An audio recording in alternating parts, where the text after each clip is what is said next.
Moçada, tudo beleza? Professor Roberto Guimarães chegando para falar com vocês sobre administração colonial portuguesa no Brasil. Bom, gente, mas antes mesmo de entrarmos para falar de administração, vamos voltar um pouquinho no tempo. 1494, ano da assinatura do Tratado de Tordesilhas, que dividia as terras da América entre Espanha e Portugal, as duas maiores nações católicas do mundo, beleza? Falar também de alguns navegantes portugueses que aqui estiveram antes mesmo de Cabral, como por exemplo Bartolomeu Dias, Duarte Pacheco e Vicente Pinzon. Cabral chega em 22 de abril, não é verdade? De 1500. Portugal vem justamente para demarcar o território. Já existiu medo de que outros países que já estavam se estruturando para se lançar ao mar, como França e Holanda, por exemplo, pudessem invadir terra. Então, Cabral chega, primeiro momento, o que se tem aqui? O que se pode explorar aqui? O pau-brasil, gente. Tanto é que em mais ou menos 30 anos de intenso extrativismo, o pau-brasil acaba, principalmente na zona litorânea, que era onde estava demarcado o território português. Como é que se fazia esse comércio? Bom, através do escambo. Se trocava com o índio mesmo, dava lá um espelho, dava lá uma faca, um facão, e com isso o índio dava lá a madeira. Então assim, criou-se feitorias, não se colonizou, os portugueses foram embora, mas criaram feitorias ao longo das conquistas da portugueses, ao longo da costa, e através dessas feitorias é que se fazia essa troca, esse escambo aí. Bom, até que em 1530, 30 anos depois, Martim Afonso de Souza vem ao Brasil para, de fato, institucionalizar a primeira colonização de fato, né? A colonização de fato do território, em 1530. 2 anos depois ele funda em São Paulo a primeira vila, a Vila de São Vicente, em 1532. Bom, Portugal, para administrar esse território, que você pode ver aqui na imagem, esse litoral, que não é tão grande como é o Brasil hoje, mas era muita terra, muito maior do que, por exemplo, Portugal, era necessário criar um aparato que pudesse proteger essas terras. E eles importaram um modelo que estava dando certo em outras conquistas portuguesas, que era o modelo de capitanias hereditárias. Por que hereditárias? Porque passavam de pai para filho. Bom, então se dividiu o Brasil em 15 faixas de terra, entregues nas mãos de donatários, nobres portugueses. Qual era a função desses nobres portugueses? Bom, era ter a terra, ter a posse da terra e usufruir dessa terra. Fazer o que ele quisesse na terra, tá bom? Isso dava como? Através de quê? Vou mostrar para vocês agora. Antes disso, óbvio, tem que ter um meme, né, gente? Aí você está vendo aqui o Brasil dividido, com o Tratado de Tordesilhas, aqui o Brasil hoje. Aí a seguinte frase: o Tratado de Tordesilhas é a prova histórica de que o Brasil foi fundado olhando para o limite, falando kkkk, limite. Ou seja, o Brasil não tem limite, né? O limite era esse e nós ultrapassamos o limite. Mas aí é um assunto para uma outra aula.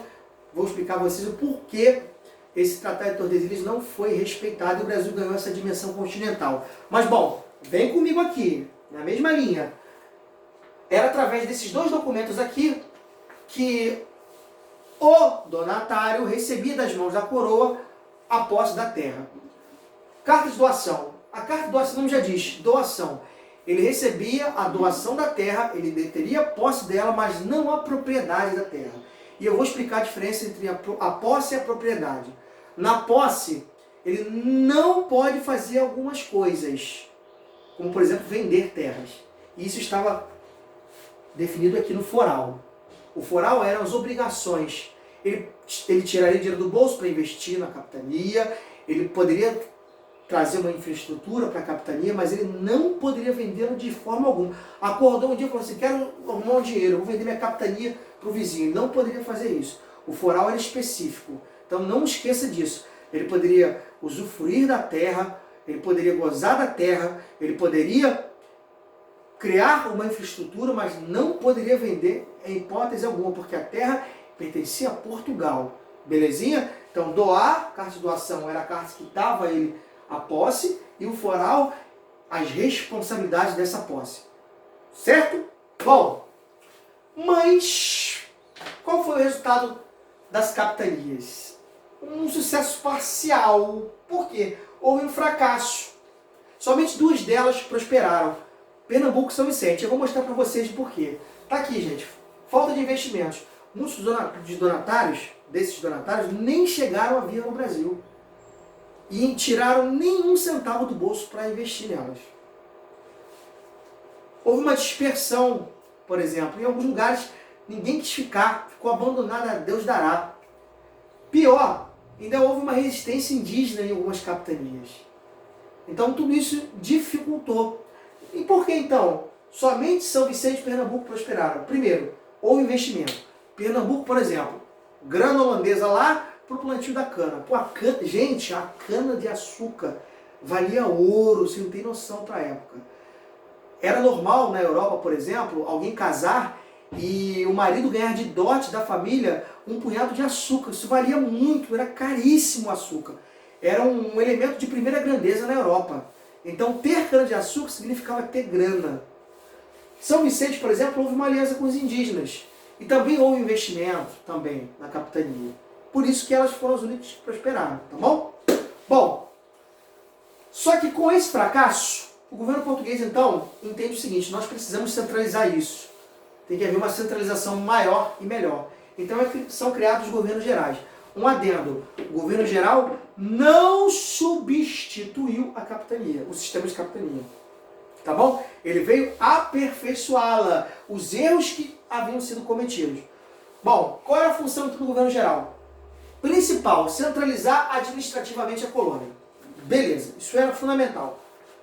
E foram criados cargos dentro desse governo geral para que facilitasse a organização. Por exemplo, foi criado lá uma espécie de juiz, que era o ouvidor-mor, tinha o poder de justiça.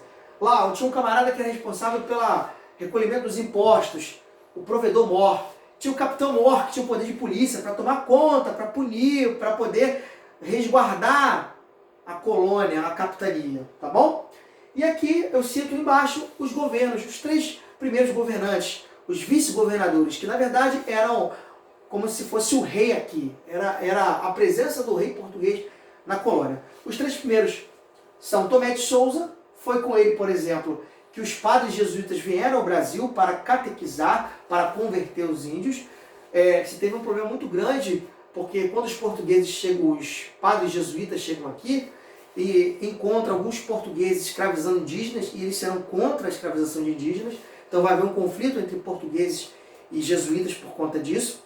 Foi com Tomé de Souza, por exemplo, que houve doação de sesmarias, grandes extensões de terra, criação de engenhos de açúcar.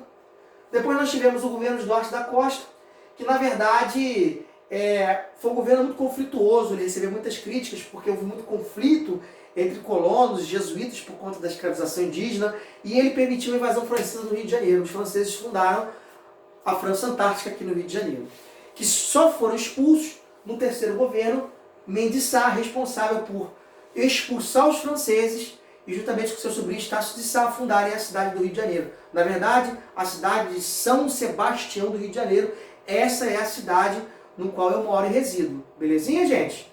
Bom, nessa estrutura toda de governo geral, nós tínhamos as câmaras municipais, que ficavam aqueles carinhos que eu falei para vocês, provedor-mor, tá? Que era uma administração do poder local dentro das vilas. Isso facilitava o controle português sobre a sua colônia.